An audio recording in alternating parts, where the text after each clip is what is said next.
Welcome to Photoshop with Liam. So here you have the interface of Photoshop.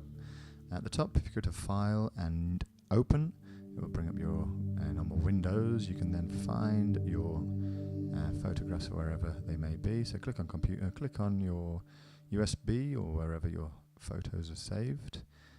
In this case, it is on my hard drive, the Samsung something or other. And then it will open up your folders and you can find your photos wherever they may be. And I'm going to go in Argentina and Salta and click on this quite desolate photo of a mining village. Okay, so at the top you'll see that's opened up. You've got a little tab there that tells you the image that's opened, and then 4 buttons at the top that can change the size of the image in the screen. Actual pixels sort of zooms in to the photo, and we'll show you how big that photo would be if you printed it out, and the resolution of that. Here you have the window, the tools window, toolbar that I showed you before in lesson, and you have the move tool, which is an important tool, the very top one, or top right one in this case. Allows you to move layers around. This layer is locked and there's only one, so there's nothing to move. This one is the marquee tool. You can select squares over the image. We'll be moving on to that probably in the next week or two. But today we're going to look at cropping, and the crop tool is this one here. And I don't even know how to explain what that looks like. A kind of square thing, or two V's together to create a square. Click on it and it creates a border around your image, which you can then squish and squash by holding the corner. So you can do that, then you can move the image around behind it to get it to exactly where you want to crop. Press enter or return, or whatever you want to call it, on the keyboard, and that will crop it for you. If you didn't like it, go to edit, undo crop, or Control Z is the shortcut on your keyboard, which will save time, and it'll take it back for you. Now if you drag the edge, you can see that you can squish it and squash it any way you want. A lot of the time you want to maintain the dimensions of that image. The format needs to be the same. So hold shift, and now you can see how you can change it from landscape or portrait, but it maintains those dimensions, whatever they may be. So you can then crop it like so, press enter, and you have a cropped version that will maintain the same proportions, same dimensions as the original images, so that when you create a series, you keep them together. Click on the hand tool at the bottom, and it brings up that those buttons at the top again. Click on actual pixels. You can see that it's still quite a big image, so we haven't lost too much resolution by cropping it. You don't want to crop it too much. If you crop it loads, then obviously you're actually getting rid of pixels, so you are if you print out and blow it up, you're going to have a pixelated image, which you don't want. So we have learned how to crop an image. Right, okay, so now if you crop and keep finger on shift, if we do 2 crops and we made a mistake, we want to go back, so Control Alt, keep finger on Control Alt and press Z, and you can press Z twice, 3 times, and you can step back many times if you make many mistakes, about 10 to 15 times I think. Okay, so now now I'm going to crop the image using shift to maintain the right dimensions and proportions, and that grid that comes up is the rule of thirds grid. That is a compositional guide to help you create a balanced aesthetic to the image. Now I'm going to crop it like this. I think that's a lovely image. Now I do not want to just go and click save, because that will save this cropped image over the original image. So I go down to save as, brings up this window, and if I change the name of the file, then it won't change. It won't save it over the original. It will change it, and it will save it as crop 1. I'm going to call it crop 1. I'm going to call it a JPEG. All photographs are JPEGs. Almost. PSD file is a Photoshop file that saves lots of layers that you can work on at a later date. But we are just working with one layer, one photo. Comes up with this, save it as 12 quality, or it'll probably come up as 8 on yours. Once you press save, you can see in that tab at the top corner, it now has changed the name to crop 1. So there you go. I don't know what that tool is. And right. So Control Alt Z, back to the original image.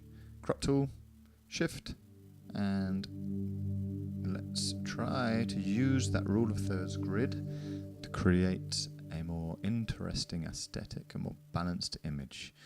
Now hopefully you've already learned how this kind of works. It's not a rule, it's a guide. It's called the rule of thirds, but you don't have to abide by it, you don't have to adhere to it. But I'm going to try and make it a more interesting composition. Okay, so zoom in.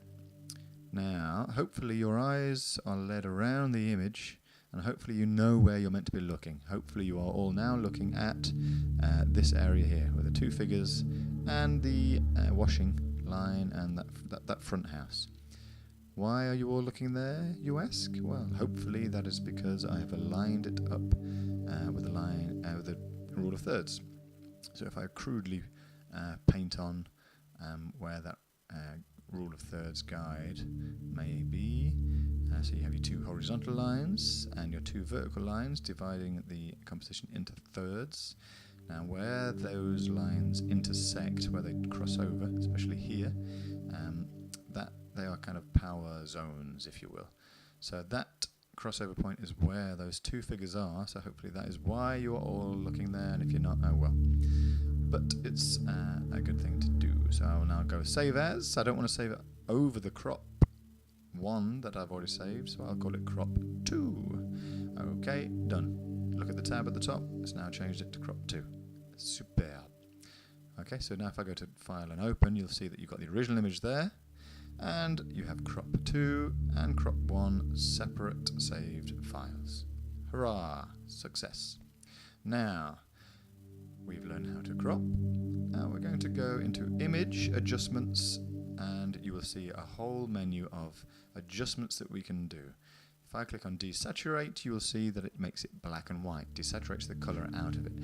There are 5 different ways of doing everything in Photoshop, so I could click on black and white, makes it black and white. But there is more options in this menu that allows me to change the relative brightness of areas in the photo.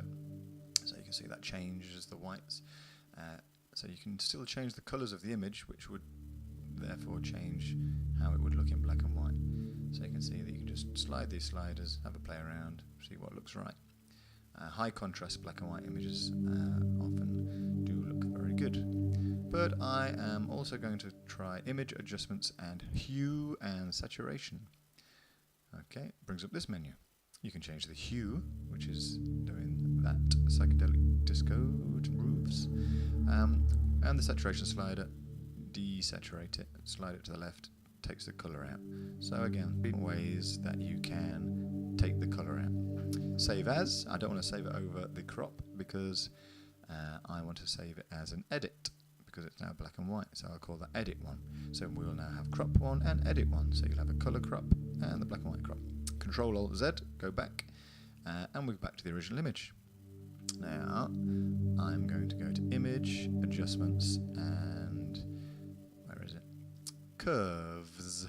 Oh no, I'm not. Desaturate. And then I will go to Curves.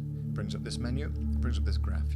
You've got that kind of graph in the background. That's called a histogram. That shows all of the light you've captured.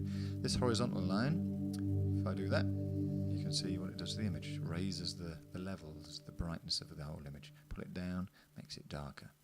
Okay, just to raise that contrast a little bit, we can make the dark darker and the light lighter. So putting this very subtle S shape, okay? In the bottom left-hand corner of the line, that's your dark pixels, your blacks. Top right is your whites and your highlights.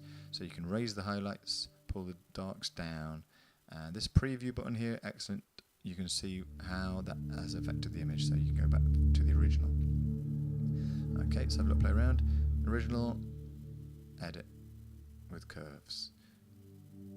Original, edit. Okay, so I think that's perfect. Subtlety is key. If I zoom right in now and just press Control Alt Z or go to Edit and Undo Curves, you can see how that undid that curve. So Control Z, and I can switch between that. So Control Z, Control Z, Control Z, before and after, before and after.